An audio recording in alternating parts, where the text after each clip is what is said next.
Hello hi friends, ನಮಸ್ಕಾರ. ಇವತ್ತಿನ ಮಾಹಿತಿ ಬಂದುಬಿಟ್ಟು ಚಿಕ್ಕ ಮಕ್ಕಳ ಅಂದರೆ 1 ತಿಂಗಳೊಳಗಿನ ಮಗುವಿನ ಉಗುರುಗಳನ್ನು ತೆಗಿಬೋದಾ ಅಥವಾ ತೆಗಿಬಾರ್ದಾ ಅನ್ನೋದು. ನೋಡ್ರಿ, ಎಷ್ಟು ನನ್ನ ಮಗಳ ಉಗುರು ಎಷ್ಟು ಬೆಳೆದಿದ್ದಾವೆ ನೋಡಿ. ಇನ್ನೂ 1 ತಿಂಗಳದ್ದು ಇಲ್ಲ. ಮುಖ ಎಲ್ಲ ಪರ್ಚ್ಕೊತಾಳೆ. ಹೊಟ್ಟೆ ಹಸಿವಾದರೆ ಸಾಕು, ಮುಖ ಎಲ್ಲ ಪರ್ಚ್ಕೊತಾಳೆ.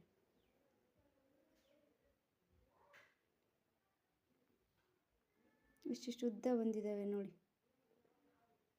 ನಾನು ನಮ್ಮ ಅಜ್ಜಿ ಕೇಳಿದೆ, ಉಗುರುಗಳನ್ನು 1 ತಿಂಗಳೊಳಗಡೆ ತೆಗಿಬಾರ್ದು ಅಂತ. ಯಾಕೆ ಅಂದರೆ ಇನ್ಫೆಕ್ಷನ್ ಆಗುತ್ತೆ ನೋಡಿ ಮಕ್ಕಳಿಗೆ.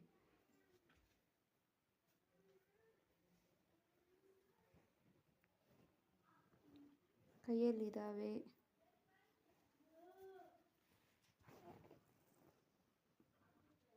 ಎರಡೂ ಕೈಯಲ್ಲಿ ಬಂದಿದ್ದಾವೆ.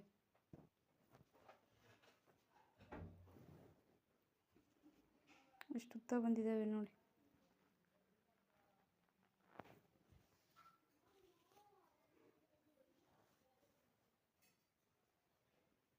ಕಾಲುಗಳಿದ್ದಾವೆ.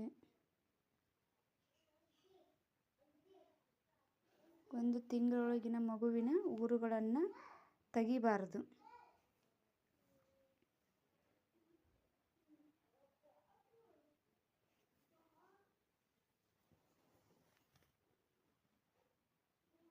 ತುಂಬ ಉದ್ದ ಬಂದಿದ್ದಾವೆ. 1 ತಿಂಗಳ ನಂತರ ತೆಗಿಬೇಕಂತ ಹೇಳ್ತಾರೆ ನೋಡಿ. ಅಂದರೆ ಇನ್ನೂ ಎಳೆ ಪಾಪು ಇರುತ್ತಲ್ಲ, ಹಾಗಾಗಿ ತೆಗಿಬಾರ್ದು.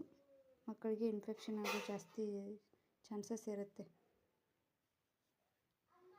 ನೋಡಿ ನನ್ನ ಪುಟ್ಟ ಕಂದಮ್ಮನ ಕಾಲುಗಳು ಕೊಡ್ತಿಲ್ಲ ನೋಡಿ ಸರಿಯಾಗಿ.